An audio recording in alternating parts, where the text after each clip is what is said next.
business blurb view and the Women Running Businesses podcast. My name is Francisca Lee, and I'll be your host. If this is your first time listening to Women Running Businesses, we are a weekly podcast that brings successful female entrepreneurs in every week to dive deeper into their minds. So, stick around to hear authentic and honest conversations surrounding entrepreneurship, and make sure to subscribe to stay in the loop. Today, we have a very special guest, Donnell Branch. Donnell is a Dallas native who is now the Vice President of Strategic Partnerships at 26 Entertainment and works behind the scenes of numerous creators, influencers, and athletes. Donnell, I'm so glad to have you on the podcast today. Thank you. I'm super excited to be joining you guys. Of course.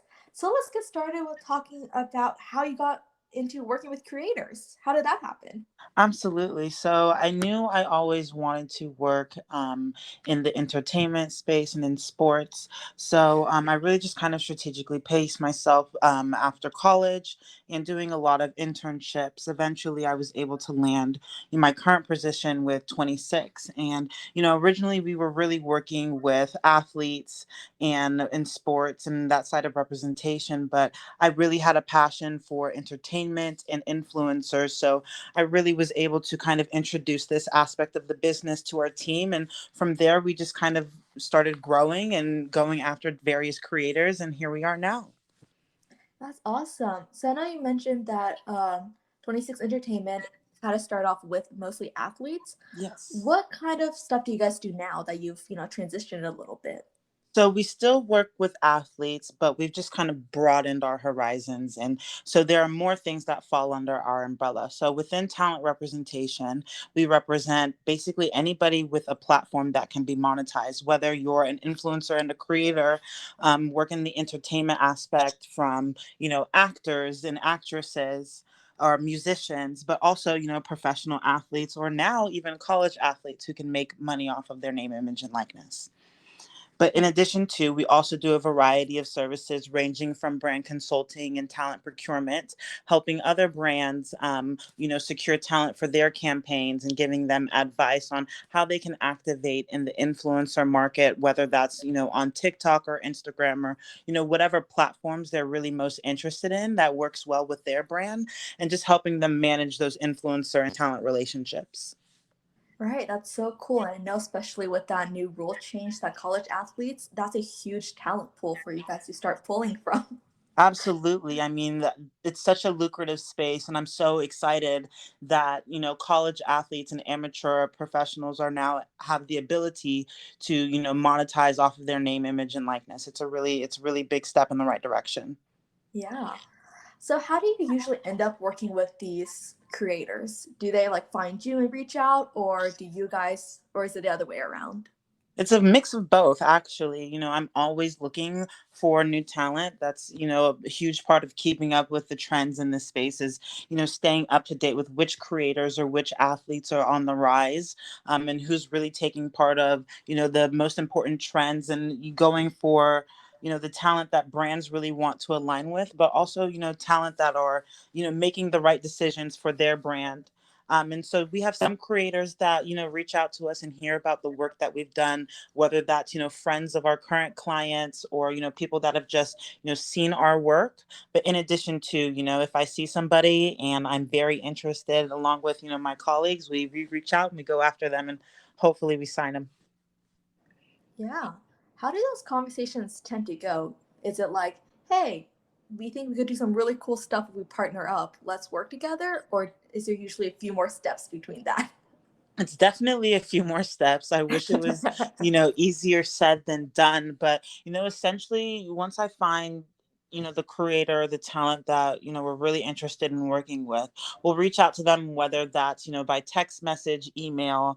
Sometimes we even DM them. So, creators, please make sure you're going through your inbox requests. But, we'll reach out to them and just kind of introduce ourselves. I'll let them know who I am, the company that I'm with and the work that we do, and basically express what it is about that creator that I'm really interested in working with them and the different ways that we can, assist them. And hopefully from there, we can set up a call. And during that call, we try to find out, what that creator or talent is looking for. And then we try to bridge the gap and tell them, what we do, how we can help, and then, the plan and vision that we have from them for them. Yeah, definitely. And I can only imagine the tons of unanswered DMs you sent. There's been plenty, but luckily most of them have gotten answered. Awesome. I've got a lucky streak. Let's hope that keeps going. Yes. So, what does it mean to be Vice President of Strategic Partners? It sounds like a very fancy title. So, can you break down a little bit of like what that really means? Absolutely. So, as Vice President of Strategic Partnerships, I oversee all of the sales and partnerships across the board for our talent. Whether you're an entertainer, creator, athlete, I am very hands on with the client. I am the face of the business from that perspective.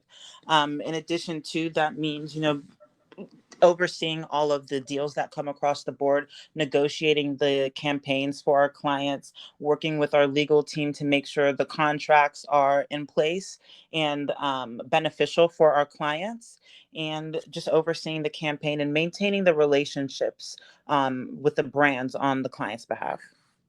Yeah. So, speaking of campaigns, what goes into having a successful campaign?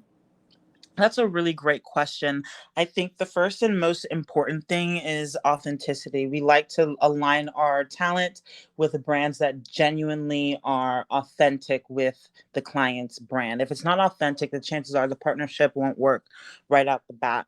From there, it's about a good contract, making sure that it's mutually beneficial. A lot of creators and talent end up signing away very important things like their name, image, and likeness, Mhm. and that gives brands the opportunity to monetize off of their image without really much work from the creator, and they're not very protected. So making sure that a good contract is in place that keeps our clients protected, in addition to making sure they have creative control and a big say in the campaigns that they're going after, especially when brands reach out to work with clients.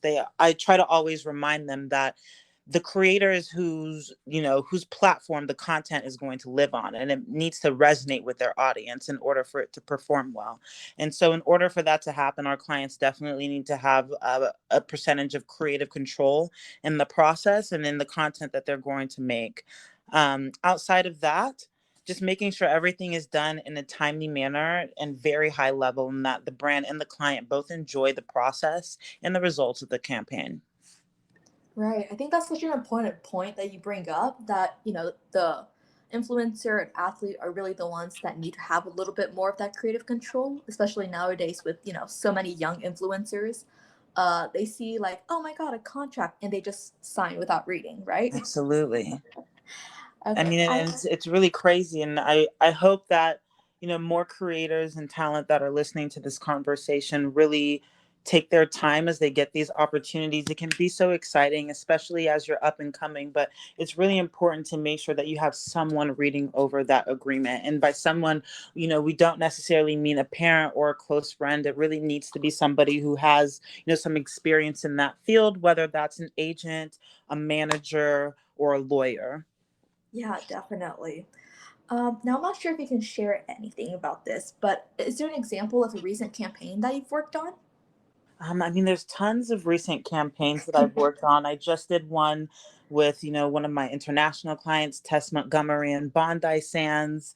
I've also have done Princess Polly with a number of creators, but I think the most favorite campaign that I've done in the last year has been with Nickelodeon and Nicolette DeRozzo. That was super exciting because it was the one of the first production shoots I was a part of for a major network. So it was really exciting to be a part of such an amazing and unique opportunity, for myself, but also for Nicolette. She was super excited to be there, and it provided great exposure for her, and it was really unique.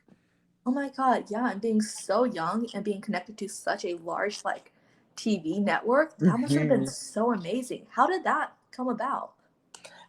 So they were actually doing a series with a little bit of a game show concept. It was super fun, and so with the relationships that I have, I just kind of reached out to the network and submitted her name in there and negotiated the opportunity from there. And it's actually live now on YouTube, so you can search Nicolette DeRozzo Nickelodeon, and it'll come right up. Oh my God, I'm gonna have to look at that after this.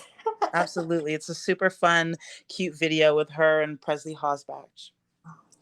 So, who's the coolest person that you're connected to?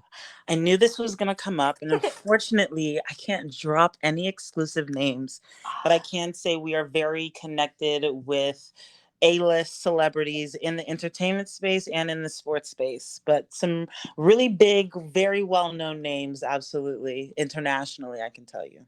Oh my God, that's awesome.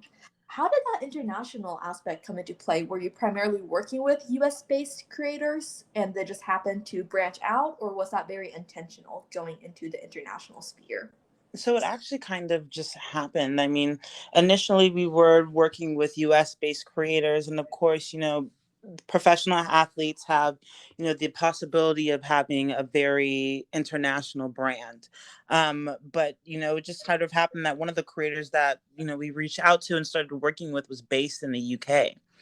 And so she was our first international client. And from there, I mean, it really just kind of opened up our eyes onto the possibilities that are out there. You really don't need to be, in the exact same space as your client. But as long as they have a household brand that is global, you can monetize off of that. And so it was just about placing ourselves in the right position to be able to capitalize with those clients and opportunities. So I love it. I mean, it really brings a lot of opportunities to the table to be able to have such a reach. But it's also tough, with the time change. Sometimes I have very early mornings and very late nights, on the phone with people in Europe or, Asia. And so it can get pretty tough, but it's still fun. Oh my God, that's absolutely crazy. So, I saw that you manage quite the roster of NFL players as well as influencers. How do, your strategies differ between these two kind of very different groups? Yeah, so I mean, it's really tough from the athlete perspective because influencers are much more in tune with what it takes to make content. That's what they, base their lives out of. Whereas, from the athlete perspective, they make most of their money from playing. Mhm. And, having a platform to monetize is really just a bonus on the side that they can use, to secure different marketing opportunities and really share more about their brand and their story. So from that aspect, it's definitely harder to get, the athletes to post more or post the right types of content and even branch out, obviously Instagram is king, but TikTok came out and blew up, especially over, the pandemic. So really teaching them that, it's okay when these other platforms come out to join them and really get creative and, you know, be a part of those trends because it's really what brands are looking for. I can't, stress enough how many brands are wanting to activate on TikTok or Triller or all of these new platforms that are coming out. And it's really important that not just us as representation, but that our clients as well are keeping up with those trends and various platforms so they can take advantage of the opportunities that come with that. So that's kind of where, the strategy differs. But in terms of, negotiation and, securing deals for them and really figuring out what kind of opportunities are the most important, it all comes down to, authenticity and leaving the control in the hands of the client. We really like to say, the client is the CEO and we are, we work for them. We are the employees. So allowing them to manage their brand and assisting them in whatever they think is best, but of course also providing, our advice and expertise along the way. Yeah, definitely. And since you mentioned, like TikTok and all the new platforms coming out, and I know, like, let's say 2 years ago, Instagram was definitely the big, like, gold mine for marketing.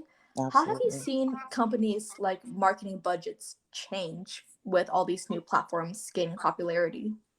I mean, it's changed increasingly, but I think what's really made it tough was the pandemic. I mean, once the Mm, pandemic came around, it didn't really matter what platform you were on, all the budgets were truly cut across the board. So it just made it more difficult to, find and secure partnerships. But I would definitely say, just from a platform perspective, Instagram is still king, surprisingly, but there are tons and tons of more brands looking to activate on TikTok. They're trying to figure out how they can reach those audiences and really create successful campaigns on the platform. And so TikTok is really enticing to a lot of brands, especially because it's where everybody is consuming content right now. And people are looking to, consume as much as they can left and right. The amount of time people are spending, on their phone and on apps is, significant. And so TikTok is a huge portion of that. And we're seeing, a lot of brands definitely lean a little bit heavier towards TikTok than Instagram these days. But I would definitely say Instagram still takes the cake. Yeah, that's interesting, especially seeing all these, articles come up going, Instagram is dead. So that's really interesting to hear your perspective as someone who does work closely in that area. Absolutely. I think it's just tough because not all the brands have figured out the best way to activate on TikTok and really reach those audiences. So, for some brands that are still a little bit, confused and trying to get their footing on the app, that's why, Instagram is still, king and takes the cake because it's a platform that, they've been used to for the last, 5, 7, 10 years that influencer marketing has really taken off. Right. And with the industry constantly changing, how do you, as management, stay on top of these trends? The biggest thing that I do is like reading articles. That's the like there are so many articles that come out, and it's really important that you are consuming all of the information that you can, because there's a lot of high level information that comes out in these different platforms and articles. But in addition to, I mean, just keeping up with everything going on, whether that's, a new creator that's popping off. I'm always, reaching out to my clients to see who are they listening to, who's taking off, who's really, important to them within their friend group that, they're starting to see a lot of traction around. And so keeping up with the trends in that way definitely helps. In addition to, there's always new streaming platforms and apps coming out, and really seeing what's coming out. Is it Clubhouse? And if it's Clubhouse, why? What is it about Clubhouse that's making everybody go crazy? And figuring out, how can we take advantage of the different opportunities that come in those spaces. Definitely. And you mentioned articles. What are your favorite sources to read from? My favorite sources, especially, from an influencer perspective, is Tube Filter. Tube Filter is one of my favorites. But in addition to, I love DigiDay. I love Business Insider. I love Variety for everything entertainment. I'm really consuming as much as I can, truly. Wired is also, another great outlet to keep up to date with. They do a little bit of influencer coverage, but also a lot in like the digital and tech and brand space, which is really important to keep up with. Yeah, definitely. I'm over here jotting down some of these names. I know I'll have to check them out after this. Another good one to check out would be Ad Age as well. They Ooh. cover a lot from, an advertising perspective, which helps you understand, what brands are, really popular right now in terms of, the advertising space. Oh yeah, definitely. Now, for those influencers out there who may be listening to this podcast and are thinking, "Oh, I don't need management. I can handle this myself." What would you say are some of the challenges that you see influencers and athletes struggling with prior to working with someone like you? The biggest thing I would say is negotiating the value of their contracts and negotiating the contract itself. A lot of, especially in the influencer side more than the athlete side, the pricing of the market is kind of all over the place. You have influencers with millions of followers accepting deals for $1,000 or less, which really disrupts the pricing, the average pricing of the market. And so it kind of makes it tough for creators to understand, well, how much should I be charging, for an Instagram post or for a campaign, for an influencer of my value. In addition to, like I said, understanding the terminology that are in the contracts that come across the board. I mean, I've seen brands throw in some of the craziest things where they can own literally everything. They block out creators from working with, brands that don't even, correlate to the campaign that they're taking place in. You could be Right. doing a campaign with a water brand and they're telling you, well, you can't work with anyone that's a water brand, but you also can't work with anybody that sells anything with food, clothes, shoes, and everything else. And of course, there are some creators who don't understand it. They think, okay, maybe that's just for the time of the partnership, and they sign it, and little do they know they mean that, forever. And then you kind of put yourself in a tough place where you sign something that locks you out of additional opportunities in the future. And so I would say that's probably the biggest place we have, you know, a lot of trouble with Mhm. onboarding our creators and various talent, is helping them understand, where they should charge and what they should charge for, their services. And in addition to what they should look out for in a contract. Right, definitely. There's some crazy stipulations and contracts out there. Absolutely. You got to watch out. Otherwise, they will come for everything you got. Definitely. So going back, a couple of years, you're pretty fresh out of college. But back when you were entering college, did you think that you were gonna study sports management and communication studies, like going into college, or was that something that changed during college? I actually did. I've known what my major was going to be actually since the eighth grade. I Wow. went to a week-long conference at Fordham University, and I learned all about, the entertainment space and, what it meant to, work in representation and in music and in sports. And I absolutely fell in love. It was just a week-long immersive program for, up and coming students. And that opened my eyes wide. And since then, I really had tunnel vision. I, went through a variety of extracurricular activities in high school that gave me experience in sponsorship and sales and relationship building, which really established the foundation for me, to go into the business that I'm in now. And I just knew sports management and communication studies were really going to supplement me along the way. And that's just what made me, decide that major and that course. Yeah, I've actually never heard of that major, so that is really crazy awesome. You've known that's what you wanted to do since like eighth grade. Yeah.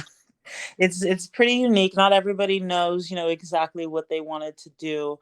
It's such an early age, and even some people who go through college and graduate and still are having trouble figuring out. So I would definitely say I was very lucky because it allowed me to really think about what I wanted to do and how I could get into the industry. Yeah.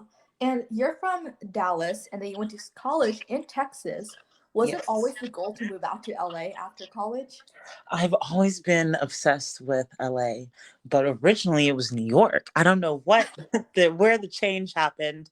But New York was actually like my original obsession. I growing up, like I mentioned in eighth grade, Fordham University is in New York. I would spend Mhm. all of my summers in New York and hanging out in the city and getting to know people. I love the hustle and bustle and lifestyle and culture of New York.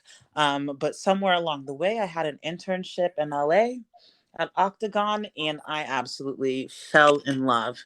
And right after that internship at Octagon, I left and went to Rock Nation and moved to New York. And it was that, I think it was that experience that made me realize, man, I think LA really has my heart. I was in LA for the summer and went to New York for the winter. And I'm just being a Southern girl, the cold just doesn't sit with me well. And so from there, LA took that space in my heart, and I immediately knew it was exactly where I wanted to go.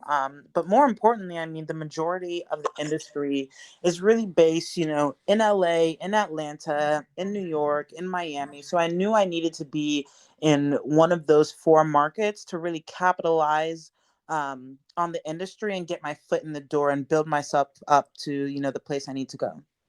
Yeah, I'm a Texas girl myself, so I feel you on that. The Northeast winters are brutal. Oh my gosh, girl, I cannot handle it. Us Southerners, we got to stick together and get the heat up there. I know. So, shifting a little bit, as a woman and person of color, how do you overcome that glass ceiling that's so often present in, especially the sports and entertainment industry? I love this question because very frequently do I get mistaken by professionals or, others surrounding it, various business opportunities if I'm the aunt or the cousin or the sister or some type of friend or relative of the client instead of being their management. And it's, it's offensive, but at some in some ways understandable.